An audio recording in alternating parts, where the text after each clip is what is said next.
Mare? O pare, tanghaling tapat palakad-lakad ka. Pwede ba kitang maistorbo saglit? Ano ba yun pare? Halika, pasok ka. Inutusan ako ni kumare mo, Mare.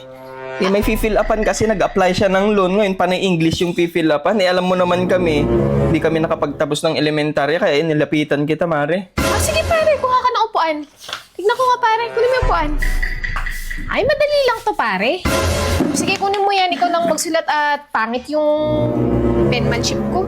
Sige, Mare. O sige, tanungin mo na ako pare. Mare, region. Region, yan yung tinatanong kung Catholic ba kayo, o born again, o iglesia. Catholic, Mare. O, isulat mo dyan.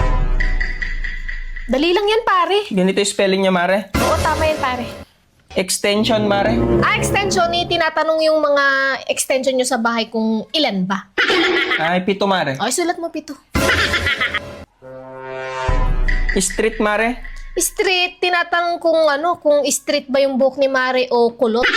Ay, kulot, Mare. Ay, lagay mo kulot. Dependence, Mare. Dependence. Ay, hindi. Skip mo na yan, pare, kasi depende sa'yo kung sasagutan mo, kaya dependence. Ay. Tin number, Mare. Tin number, isulat mo 11. 11? Oo, kasi ang susunod sa tin, 11. Ganun. Tin 11. Citizenship, Mare. Citizenship, senior. Senior? Oo. Senior. Tama ba ito, Mare? Oo, tama, pare. Labor, Mare. Ay, tinatanong kung nung nanganak si Mare kung normal ba o CS nung nag-labor. Ay, normal, Mare. Oo, sulat mo normal. Ma-approve na kayo dyan, pare. Hahatian nyo ba ako dyan, pare? Oh, Mare, huwag ka mag-alala. Basta ma-fill upan lang to ng maayos.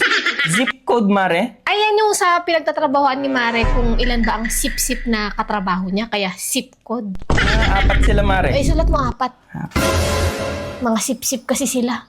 Purpose, Mare. Purpose, tinatanong dyan kung nakapag-purpose ka na ba kay Mare bago kayo kinasal. Ay, oo, Mare. Tapos na. Yes ka mo na lang.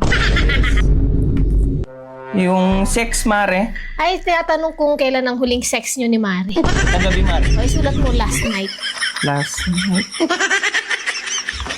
Oh, yun lang naman, Mare. Uy, lang pala pare. Sigurado ma-approve yan, pare. Sige, Mare. Salamat, ha? Pare, yung hati ko dyan ha, pag Oo, na-approve yung loan nyo ha. Oo, wag ka mag-alala. Salamat, Mare. Sige pare, walang anuman. English major ako eh.